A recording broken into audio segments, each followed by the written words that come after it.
Aí, obrigado. Como diz o título, do enunciado ao gabarito, caminhos para o acerto.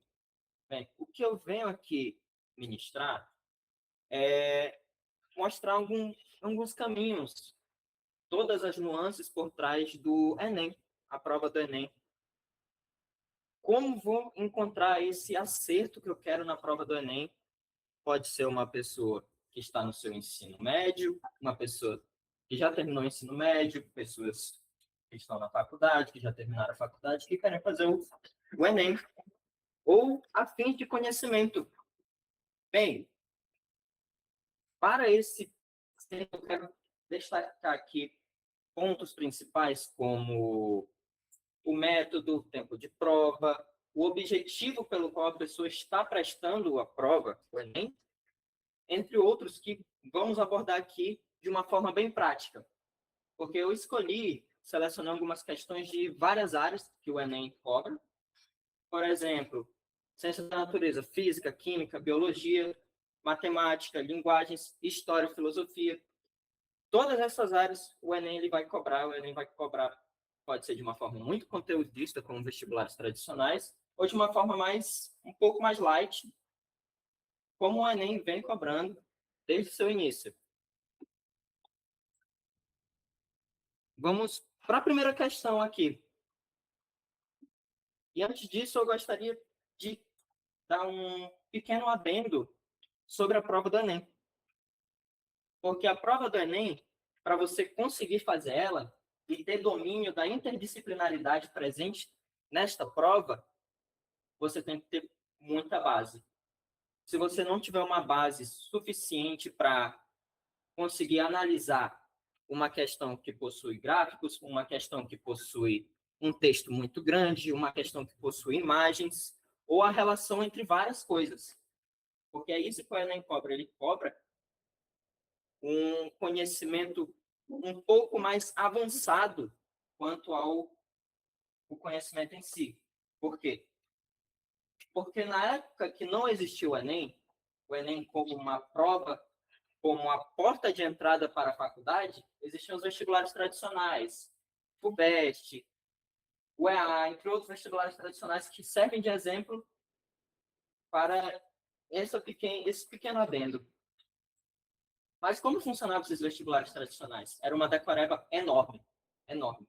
Você decorava, chegava à prova e você conseguia acertar as questões. Você não conseguia ter uma criticidade maior quanto às suas questões, quanto ao mundo que você vive, quanto à sociedade brasileira que você está inserido. Aí, dessa forma, foi percebido que não estavam sendo formados profissionais muito bons por conta desse pequeno, muito pequeno problema que acarretou em vários profissionais que eram incapazes de identificar problemas da sociedade brasileira, identificar como a sociedade brasileira estava completamente ou parcialmente problemática. Então, o Enem ele veio como essa segunda porta de entrada, além dos vestibulares tradicionais. Aí você pode observar que a prova do Enem ele já cobra um pouco mais. Ele cobra que a pessoa que está prestando o Enem consiga ter um jogo de cintura quanto à sociedade brasileira, quanto ao mundo que ele está inserido, quanto às nuances por trás das atualidades. Isso quer dizer que o Enem ele tem uma criticidade maior. E também não é só decoreba. Você tem que ser capaz de pensar, usar um pouco mais da sua cabeça para identificar esses problemas e ver com o que se relaciona, com qual conteúdo desse do Enem relaciona, porque isso vem da história. Isso vem da história desde o nosso Brasil colonial, uma postura completamente segregacionista e excludista, desde essa época.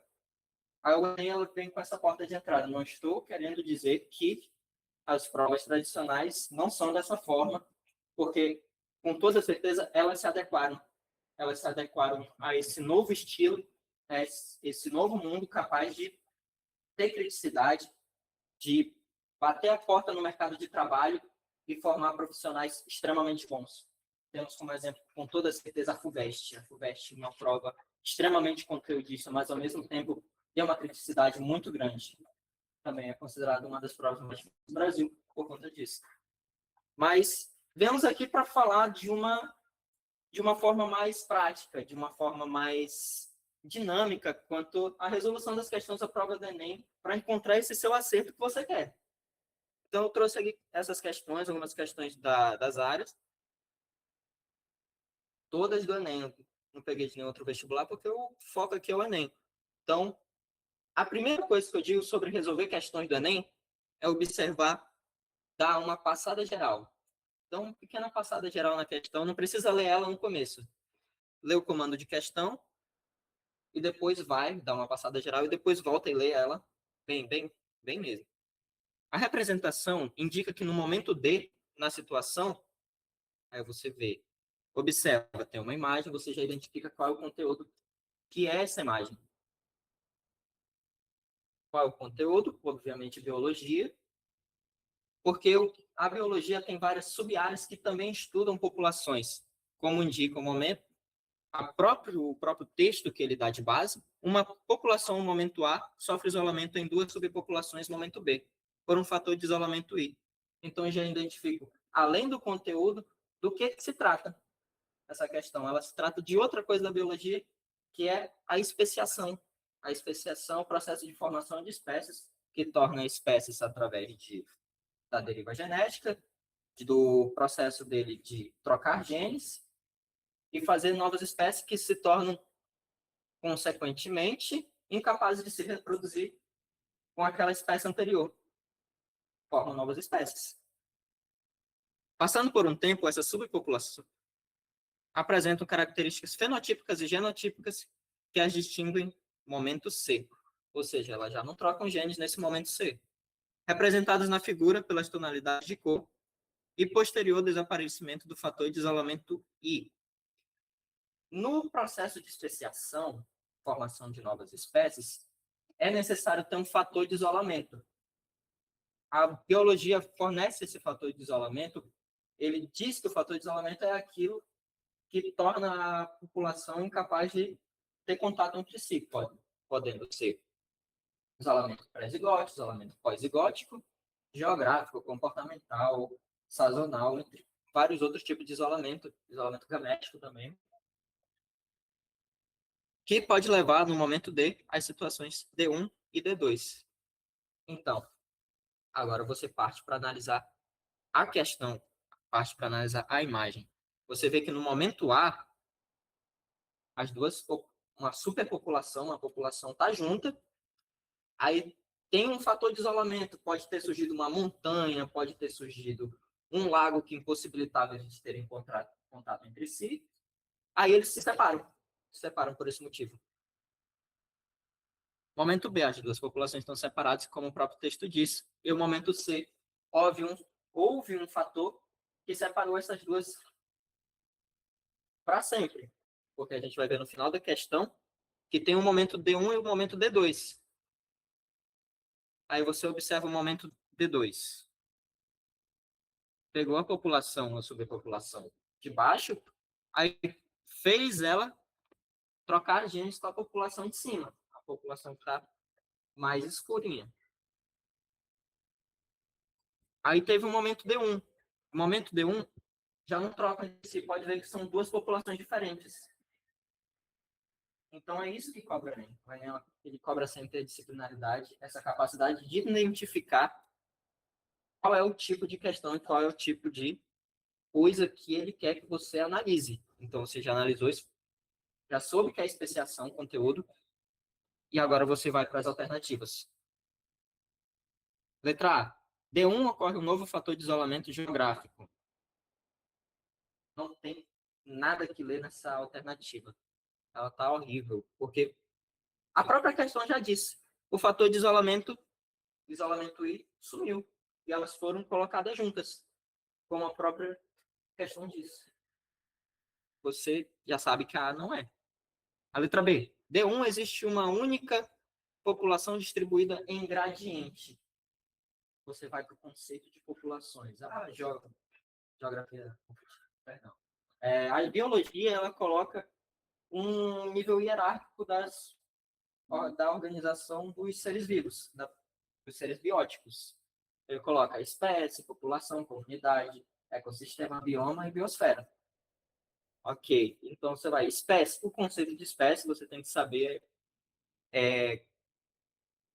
seres da mesma espécie que trocam genes entre si, conseguem se reproduzir e formam seres férteis, que conseguem se reproduzir e continuar a população. Agora, a população é um conjunto da mesma espécie que vive num determinado lugar, em determinado tempo. Aí você vê que são duas populações diferentes, porque tem cores diferentes. Você tem que ter essa capacidade de analisar e saber que tem cores diferentes, são espécies diferentes.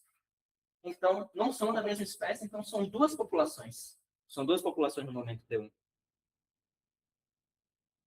Já descarta isso aqui porque não é uma única população, são duas. No momento D1, ocorrem duas populações separadas por isolamento reprodutivo. O isolamento reprodutivo, como a própria questão diz, é aquele que é capaz de isolamento porque é incapaz de trocar genes. Por quê?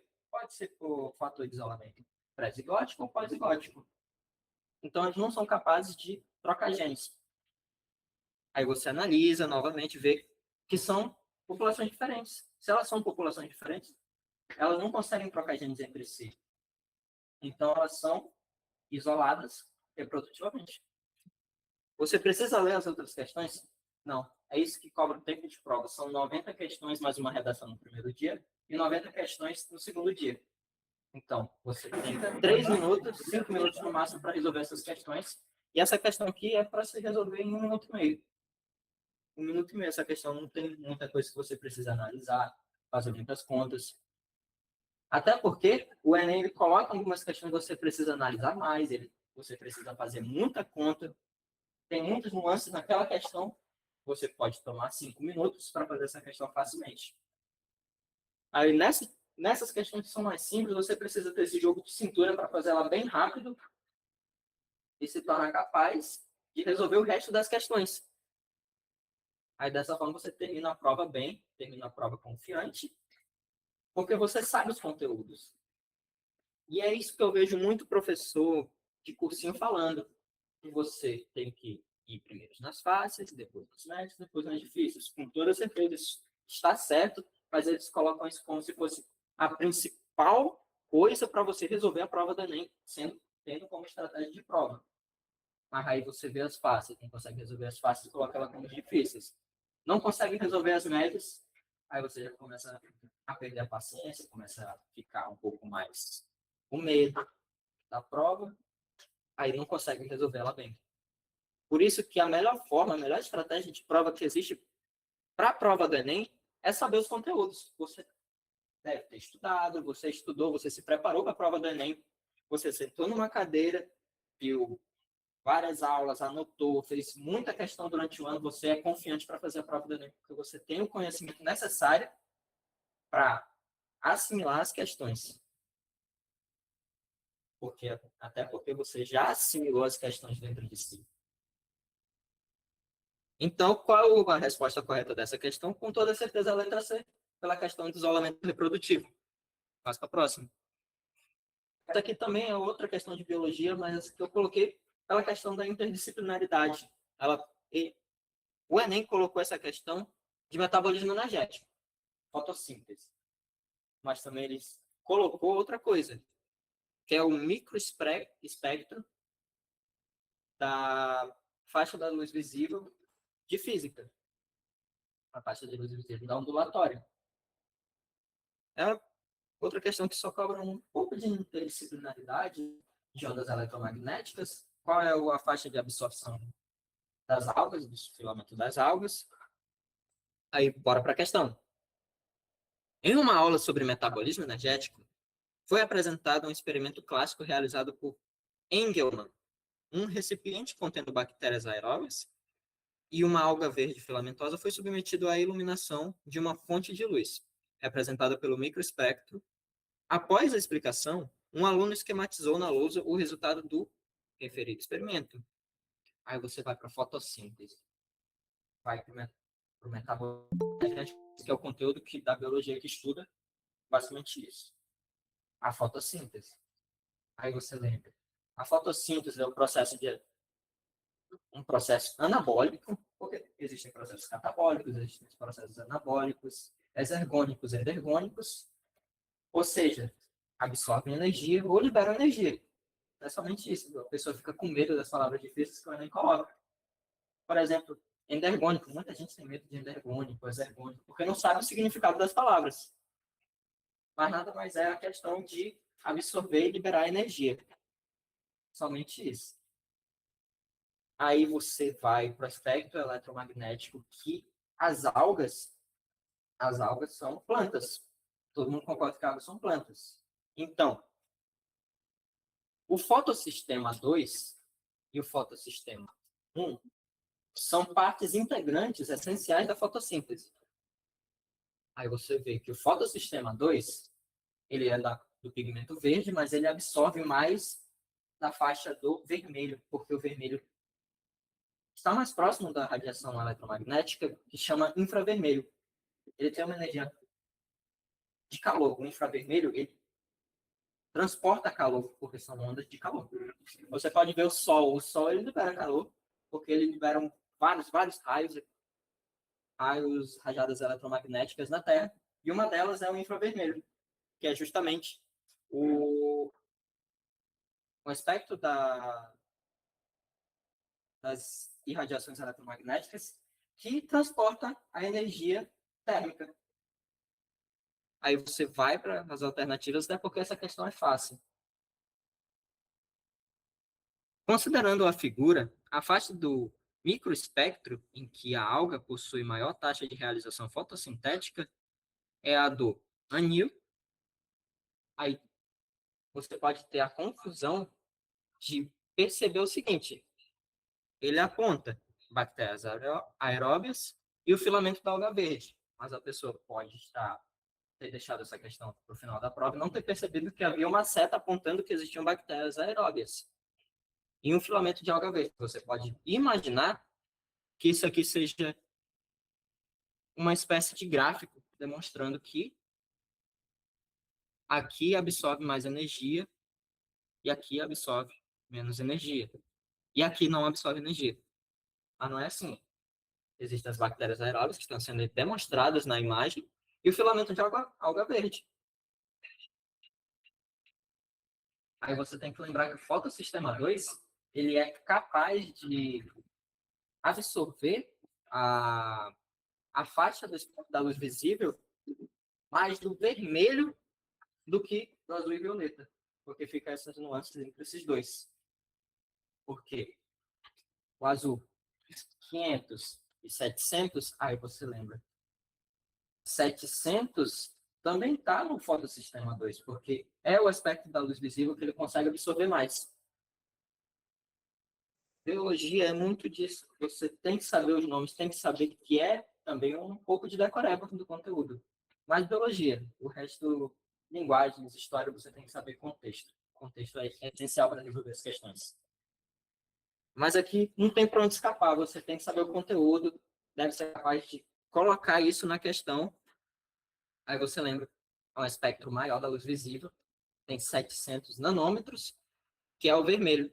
Aí você vai. Qual é o fotossistema 2? O fotossistema 2 é 750 nanômetros. Aí você vê. Tem um anil, tem o verde, violeta, amarelo e vermelho. Não tem que analisar muito, você só tem que saber o conteúdo. Você vai, marca vermelho, essa é a resposta correta, passa para a próxima. Outra questão de ciências da natureza, acredito, eu vi cancelamento de ruídos, aí eu coloquei, porque ela é uma questão de física. Eu acredito que seja de física, porque cancelamento de ruído dos fones é um conteúdo de física, de ondulatória também. Eu já havia falado de ondulatória, mas ele trata dos fenômenos ondulatórios, vão desde efeito Doppler, refração, difração, interferência, polarização.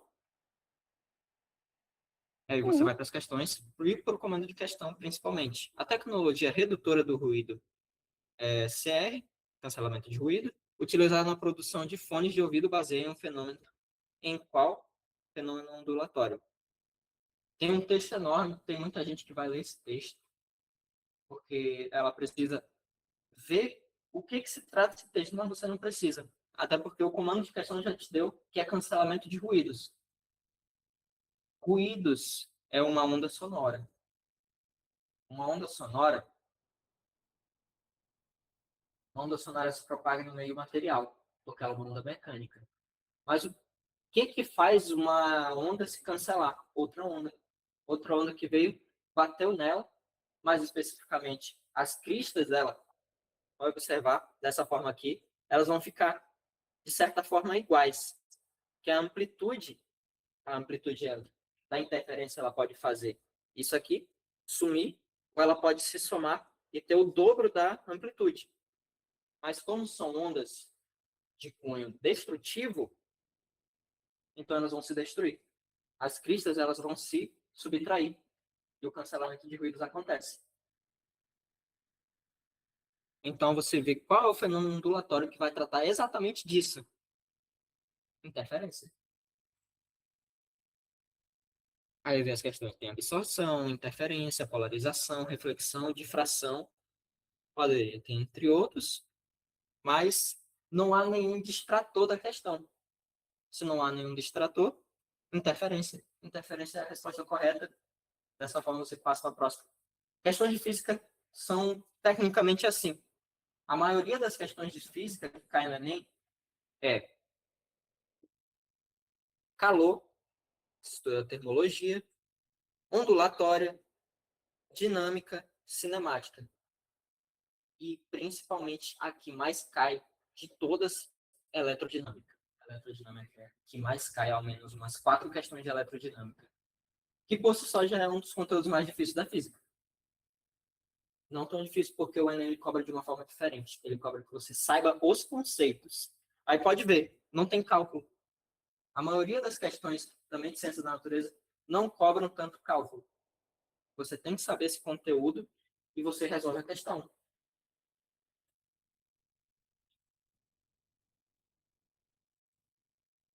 Essa aqui, questão 167, acredito que foi da prova de 2022 de matemática. Eu já resolvi essa prova. Essa é uma frase que muitos vestibulandos vão dizer, com toda certeza. Por quê?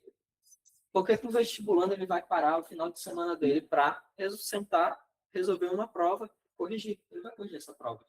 Porque ele quer ver como funciona o modelo, como funciona aquela prova, quais são as questões modelo. O Enem, ele trata das questões de modelo. Sempre vai ter uma questão que é igual aqui, que é igual lá na outra prova. Questões quase iguais. Aí você vai para a questão. Trabalhando com robótica, criaram uma torneira inteligente que automatiza sua abertura e seu fechamento durante a limpeza da mão. A tecnologia funciona da seguinte forma: ao se colocar as mãos sobre a torneira e colocar a mão sobre a torneira, eu acredito que a água começa a cair quando ele coloca as mãos sobre a torneira. Ela libera água durante 3 segundos para que a pessoa possa molhá-las. Em seguida, interrompeu o fornecimento de água por 5 segundos, enquanto a pessoa ensaboa suas mãos. Então, ela vai parar, ela vai ter muita calma, ela vai lavar, aí depois ela volta depois de 5 segundos. Enquanto a pessoa ensaboa suas mãos, finaliza o ciclo liberando água para um enxágue por mais 3 segundos. Considere o tempo em segundo, contando a partir do instante em que se inicia o ciclo.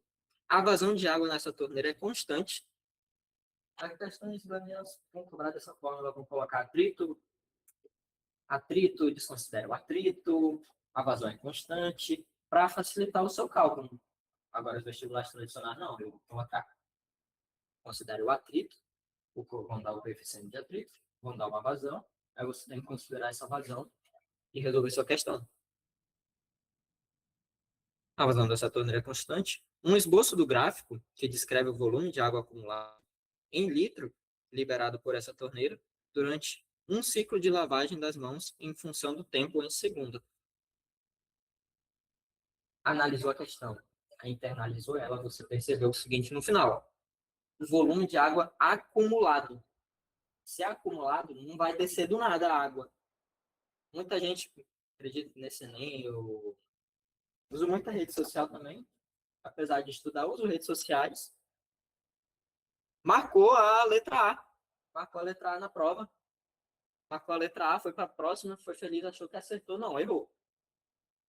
Se há volume de água acumulado durante esse meio tempo, quer dizer que a água não desceu do nada. Até porque o próprio gráfico da questão está dizendo volume de água. Então não tem como o volume de água descer do nada. Erraram a questão por conta desse pequeno detalhe. Aí essa questão é fácil. Estragou a TRI. Aí agora eu venho explicar. O que é a TRI? Uma questão fácil, ela vai elevar muito, muito, muito a sua nota.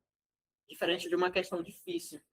Muitas pessoas acreditam que as questões difíceis, aquela questão que você demora 5, 6 minutos para resolver, vai te dar maior nota. Não, ela vai te dar uma nota muito baixa para resolver ela e acertar. Agora, uma questão fácil, se você acertar uma questão fácil, quer dizer que você já está um nível bom diante das pessoas que erraram essa questão fácil. Aí diminui a nota das pessoas que erraram a questão fácil, aumenta a sua que você acertou.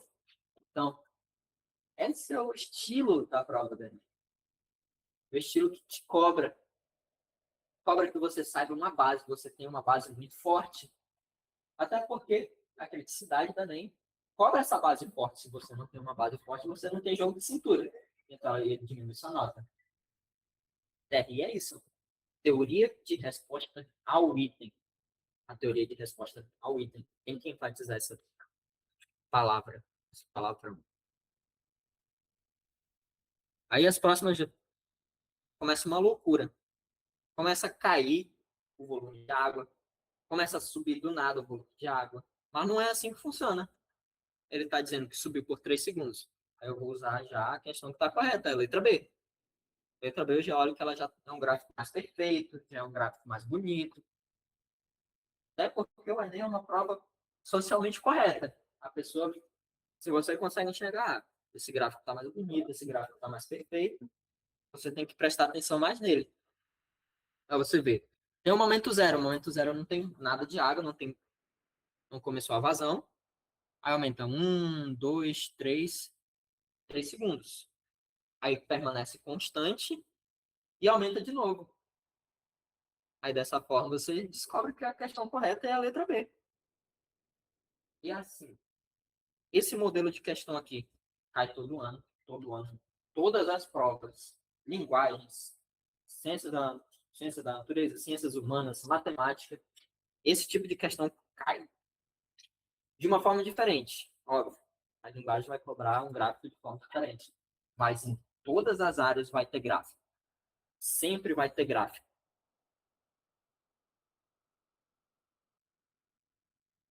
E eu trouxe também uma questão Sêneca, é do Sêneca, então é filosofia.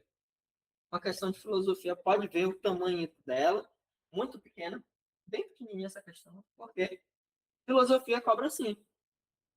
Filosofia cobra que você saiba mesmo. Se você não souber, já era. Até porque filosofia é uma decoreba cruel. Você tem que saber como é que eles pensavam. Mas de outras formas, ele vai pedir que você saiba, por exemplo, como é que Aristóteles pensava, mas como é que isso se relaciona com a sociedade atual brasileira? E vai cobrar dessa forma.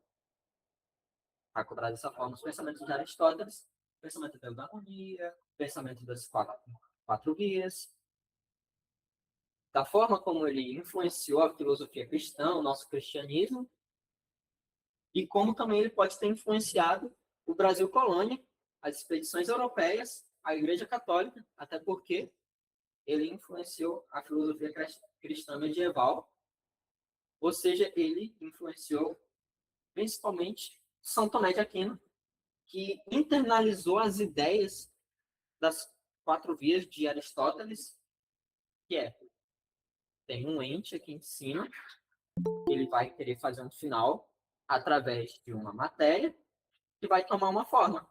Ou seja, ele une o mundo das ideias já dito por Platão e coloca ele de uma nova forma.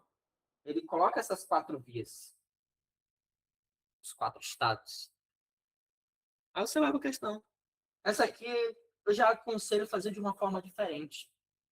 Você não vai ler o comando da questão.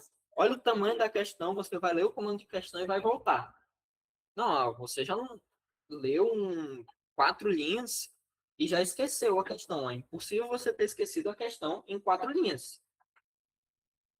Aí o conselho é ler logo o que diz Sêneca e depois ler o comando de questão, porque já tem bem internalizado em si a questão. Entretanto, nosso amigo Basso tem um ânimo alegre. Isso resulta da filosofia, estar alegre diante da morte, forte e contente, qualquer que seja o estado do corpo, sem desfalecer, ainda que desfaleça. Olha, muito bonito, você já percebe que ele está romantizando algo, em específico ele está romantizando a morte, até porque isso é uma questão mais lá do pessoal que veio depois dos pré-socráticos, naquela época da Grécia Antiga, que era os filósofos helenistas. Eles começavam a romantizar coisas, alguns deles até moravam em um barril, mijavam na rua. Era essa a filosofia dos helenistas. Eles começavam a ter um extremismo cruel e queriam passar isso para os outros, que era a filosofia deles, filosofia de vida. O exceto refere-se a uma carta de Sêneca, na qual se apresenta como um bem fundamental da filosofia promover a, como eu disse, eu já sei o que fala essa questão. Ela fala de romantização da morte. A pessoa está fazendo as paixões dela, modelando as paixões dela para achar que a morte não é tão ruim. A morte é legal, tô alegre para a morte. Aí você vai, valorização das disputas dialógicas, não tem nada a ver essa questão. Rejeição das convenções sociais, são distrator, distrator. Você não tem que pensar da forma que eles pensavam lá, na Grécia Antiga, como você pensa aqui. Até porque uma convenção social já é algo que a sociedade acha que é correto. Toda a sociedade, a nossa sociedade, todo mundo acha que é correto. Aí ele diz, qual é a convenção social aqui? A morte é triste. A morte é triste. Seria se essa questão fosse correta, mas não é correta. Ficaria, entre aspas, correto. Porque não é isso que os filósofos helenistas estão dizendo. Estão dizendo que você tome muito extremismo, modele suas paixões e ache que é alegre, é algo feliz morrer. Convenções sociais não tem nada a ver. Inspiração de natureza religiosa. Grécia Antiga para a Idade Média, acho que tem uns 1000 anos de diferença. Você não precisa ler essa questão novamente para ter certeza disso. Grécia Antiga é muito tempo depois de religião, da religião dele, que é o que o Enem acha. Exaltação do sofrimento, também é um grande distrator, mas ele está dizendo para você modelar. Modelar é transformar, é moderar as suas paixões. Olha a letra E, moderação das paixões. Então, ele traz esse lado meio melancólico e torna ele feliz. Ele torna ele uma paixão sua. Morrer não tem nada de triste e agora é alegre. Resolveu a questão, a letra E é a correta. Filosofia na história é algo bem doido. Doido, doido mesmo.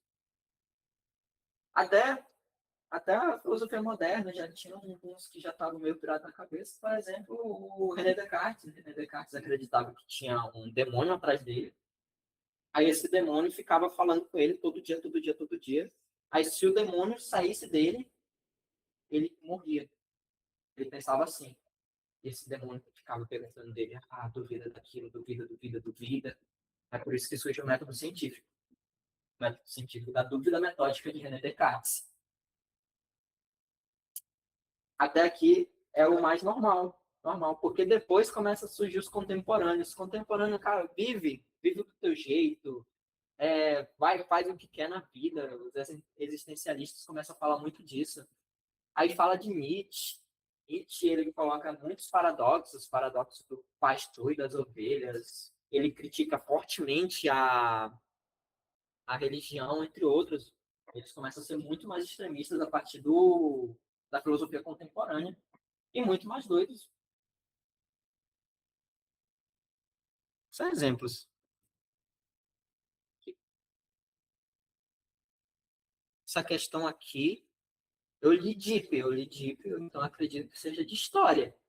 Ela é o DIP, Departamento de Imprensa e Propaganda, é da prova de Ciências de Natureza. Aí você precisa saber da história do Brasil, daquele modelo segregacionista desde a época colonial. Os portugueses vieram aqui, os índios, eles já achavam que os índios não eram capazes de resolver certas coisas, mas eles também viam nos índios uma mão de obra. Aí vê muitas contradições até um pouco depois, lá na época do ciclo da cana-de-açúcar, que também existia o mito da democracia racial, que foi postulado depois. Tá, modelo segregacionista. Aí as elites, desde aquela época lá, das capitanias hereditárias, eles acreditavam que o poder deveria ser deles, eles que mandavam, sempre mandaram, então o poder tem que ser deles obrigatoriamente, até porque quem tem poder econômico, aquisitivo, vai atrás de poder político. Essa é a relação de toda a história do Brasil, toda. Sempre em algum momento alguém, alguma elite, ela vai conseguir poder aquisitivo, vai conseguir dinheiro e vai querer tomar o poder do monarca, do presidente. Do monarca, eu quero dizer porque realmente aconteceu o nosso golpe também, nosso golpe, né? Proclamação da República, ele foi uma iniciativa das elites. As elites começaram a financiar, eles notaram que depois da Guerra do Paraguai, os militares ainda estavam muito para si, dizendo que eles deveriam ter poder, ter mais poder, até porque eles ganharam a Guerra do Paraguai, aí eles começaram a incentivar, começaram a dar dinheiro para os militares decidirem. Ah, golpe da República. Golpe da República. Até tem essa contradição das elites quererem poder. Aí isso aqui, o DIP, ele surge um pouco mais depois, em 1937. 1937 surge o DIP, Departamento de Imprensa e Propaganda, promovido no Estado Novo, de Getúlio Vargas. Existem muitas opiniões bem impopulares contra o governo de Getúlio Vargas, porque ele foi muito bom, criou a CLT, instituiu o voto universal, voto de mulher, e, entre outras, industrializou o Brasil. Getúlio Vargas era extremamente inteligente. Aí ele também criou o poder para si. Ele criou o Plano Collor, ele queria tomar o poder do Brasil para ele mesmo e nunca mais ter outro presidente só depois que ele morresse. Aí você lê o DIP. Artigo 1. Fica criado o Departamento de Imprensa e Propaganda, o DIP, diretamente subordinado ao presidente da República, Getúlio Vargas. O DIP tem por fim, H, coordenar e incentivar as relações da empresa com os poderes públicos, no sentido de maior aproximação da mesma nos fatos que se ligam aos interesses nacionais. Lembrei que o Getúlio Vargas era populista. Getúlio Vargas era populista, ele queria o bem do povo, o povão tinha que votar nele, então ele estava a favor do povo. Então ele criou o Departamento de Imprensa e Propaganda para, entre aspas, dar maior visibilidade ao povo. O povão tinha que saber, mas aí quem sabia só era a elite mesmo. Só quem sabia do que acontecia na TV era a elite. Por quê? Porque a população não tinha televisão, não conseguia ver a imprensa, não conseguia ver propaganda, talvez jornais, porque ainda existia a exclusão social, as desigualdades sociais. Nem todo mundo tinha dinheiro para comprar uma TV e ver as propagandas do Getúlio Vargas. E quem tinha esse poder aquisitivo comprava a TV, mas o DIP, Departamento de Imprensa e Propaganda, ele cerceava, ele restringia qualquer tipo de coisa que falasse mal dele, qualquer propaganda. Ah, Getúlio Vargas não está fazendo isso, não está fazendo isso.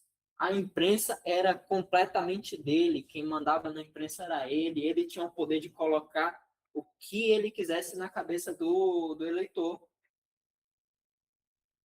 Então, o Departamento de Imprensa e Propaganda foi criado para restringir qualquer tipo de conhecimento do povo que seja de cunho real.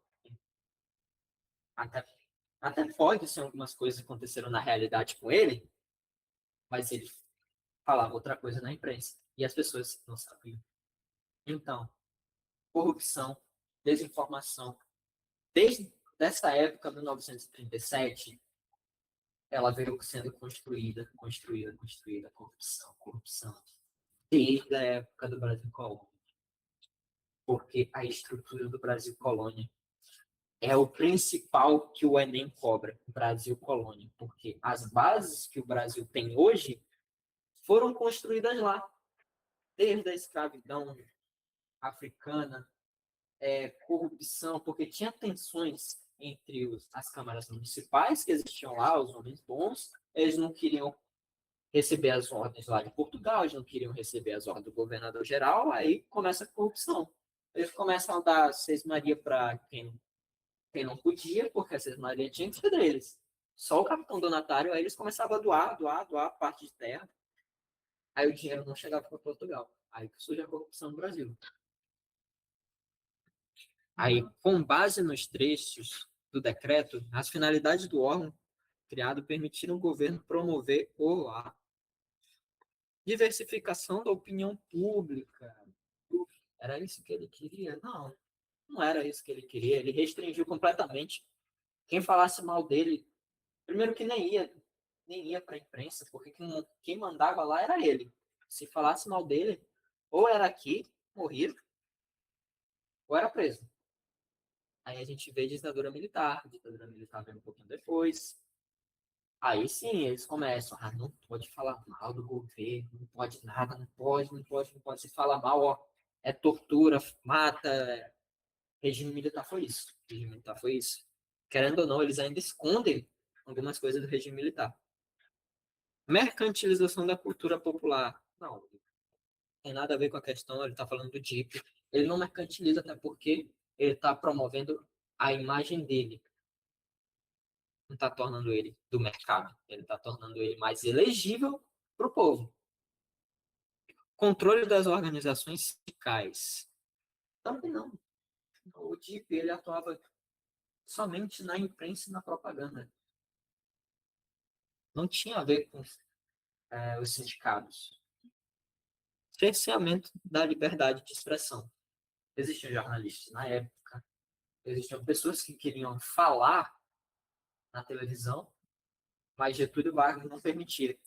Aí você pode ter a imagem ruim do Getúlio Vargas na cabeça, ele não permitia isso e aquilo, não permitia que os jornalistas falassem, só queria que falasse bem dele. Ele era muito narcisista. O cara industrializou o Brasil. Se não for,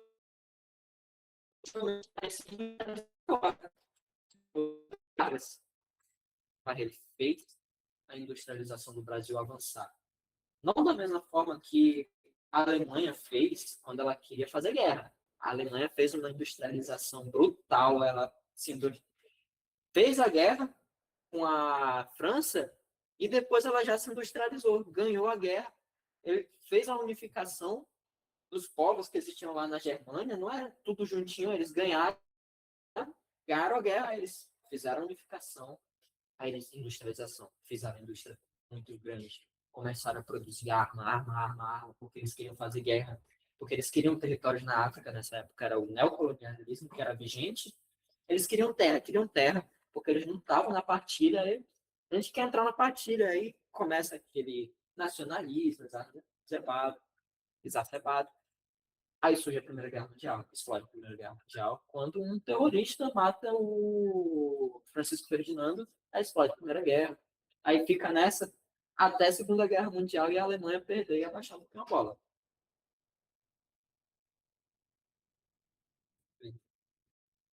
Questão 49, acredito, do Enem 2022 também.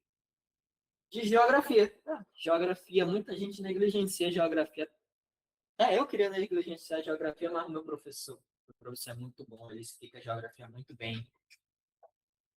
Plataforma SAD explica muito bem qualquer conteúdo, até porque é só um professor, ele sabe o que ele faz, sabe para que lado ir, então ele explica muito bem todas as nuances de geografia econômica, humana, geografia física.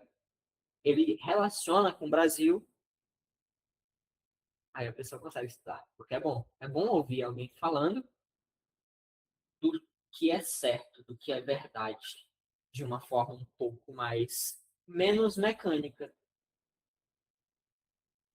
A intensificação da ocupação urbana, porque é uma imagem eu já vou ler logo o que, que ele está cobrando, é mais fácil de analisar. A intensificação da ocupação urbana demonstrada afeta de forma imediata eu vejo a imagem. As, tem três árvores, aí essas três árvores estão deixando, choveu, aí se infiltrou no solo. Quando se infiltrou no solo, a água entrou, voltou o ciclo, choveu de novo, voltou o ciclo, choveu de novo, aí continua esse processo. Isso aí, o ciclo da água é o ciclo hidrológico. Aí chove, transpiração, chove, aí vai, tem o escoamento superficial, ou pode se infiltrar e ir de volta para os rios.